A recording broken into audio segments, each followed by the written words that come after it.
I came back to art, well, from after a period of about 40 years. I did O-level art and then had to make a decision whether I went to art college or pursued a career in the commercial world, which I did.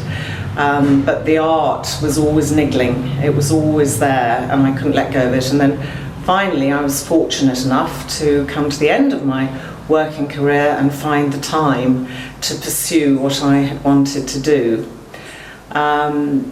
But it was a bit of a shock because obviously things had moved on in 40 years. When I did O-level, it was painting, drawing and sculpture. And I don't think acrylic paints had possibly even been invented then. I might be doing myself a disservice, but and so I came to the course quite unsure and uncertain of how it was going to develop. In the first year, we were introduced to a very broad spectrum of different disciplines and practices, which involved such things as ceramics and 3D. But I've discovered that painting, a more traditional practice, is my passion. But in the process, over the last 2.5 years, I've discovered artists such as Jenny Saville, and I hate to say it, Lucian Freud, because I've been so detached from the art world. I hadn't really connected with contemporary artists, and it's opened up a whole new world to me. And I've just found now that it's actually, from my point of view, it's given me that thing at this time in life that has given real reason on a professional level, you know, personal level aside, but on a professional level, it's given me that, it's filled that void that was missing. But that being said, I'm just so enjoying doing it. I've learned a lot. I'm sure I still have a lot more to learn. And one of the things that a major lesson that I have learned, which I was advised to do, is let the paint do the talking. Let the paint give the message across. Let the paint dictate how the painting should form and produce the final result. And I've found personally that's been quite a step forward in my approach to painting, because having come from a very traditional background in art of 40 years ago, when, well, yes, 40 years ago, over 40 years ago, that was the time when there was quite a change taking place in the art world, when conceptual art was emerging and feminist art was emerging. And of course I didn't touch on that then, so all of that has opened up for me. It's been an enormous and enriching learning experience, and to meet other artists and be able to exchange conversation, you know, talk about art, which I haven't been able to do working in the commercial world, in the field that I followed. You know, you tend to work with similar, you know, people doing similar work. So it's I suppose it's rounded off. It sounds terribly sort of cliched. It's rounded off my life, really. It's brought me back to possibly something I should have done 40 years ago, but I'm so grateful I can do it now. The workload in the first year for me was probably greater than for the younger students who'd come, you know, from either A-levels or foundation courses. But we did have lectures, and the tutors have always been extremely approachable anyway, if there are any questions or any guidance you need.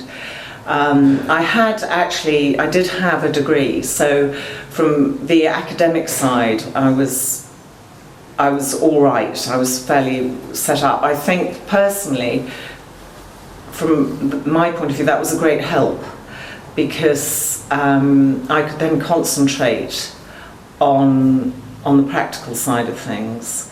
I think one of the I think the major stumbling block for me personally was myself, not being able to let go of this traditional, training in art when I was at school. So I found that the other students were very helpful. They gave me a lot of guidance. The tutors, as I said, themselves were also very approachable, and you could ask anything, and they would always tell you the artists you should research and that was appropriate to the work that I was pursuing. I found because we are a smaller unit than most art colleges, I've actually found that it creates a much better community. Yes, this body of work was inspired by I believe it's Chinese saying, see no evil, hear no evil, speak no evil.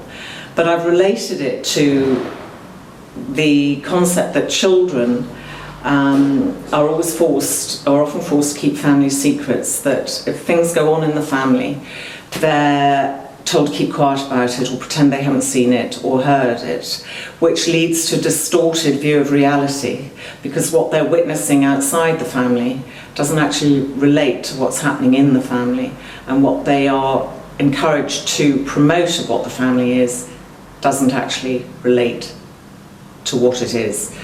So I started off initially looking at childlike images, but from a personal point of view, it didn't connect for me, and I realised the more I worked on the paintings that it was becoming more about those issues being carried forward into adulthood, that concept of the inner child that we hear so much about, that the damage that's done to us in childhood is carried through into adulthood, and then it also distorts our perception of life and of ourselves when we reach maturity. It's obviously quite dark, the colours are dark. Again, I think partly the subject demanded that, and the paintings themselves, the paint chose itself in a way. So the backgrounds are dark, but there's a darkness to the faces. And if you look at them, that darkness shows through, but there's a facade.